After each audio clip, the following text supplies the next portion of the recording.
Deep inside the emerald forests of Interlaken, Switzerland, where mountains whisper to rivers and water shines like flowing glass, a quiet river moved slowly through the trees. On that river, a beautiful lady sat alone in a small wooden boat. She wore calm on her face and sorrow in her eyes. In her hands, she held an eagle's egg, smooth, pale, and warm with hidden life. She looked at it once more as if saying goodbye without words, and gently placed it into the river.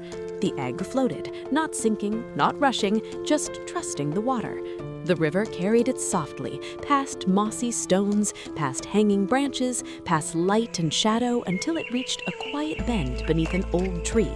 There, on the river's edge, sat a giant, beautiful goose. Her feathers were white like snow touched by moonlight, her eyes kind and deep, her wings wide enough to shelter storms. She was sitting on her own eggs, warm, patient, full of hope. The floating egg touched her nest. The goose lowered her head, looked at the strange egg, and without fear, without question, she gently pulled it closer. She placed the eagle egg among her own. To her, an egg was not choose, not different. It was simply life.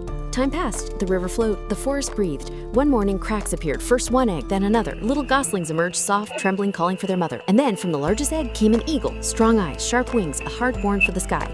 The goose watched with pride, as if he were her own. She fed him, sheltered him, loved him, but eagles do not belong to nests.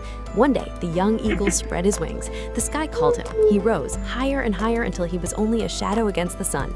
The gosling stayed, the nest stayed, but the goose stood alone. She lifted her head toward the sky and cried, not because he left, but because love had made her brave enough to let him go.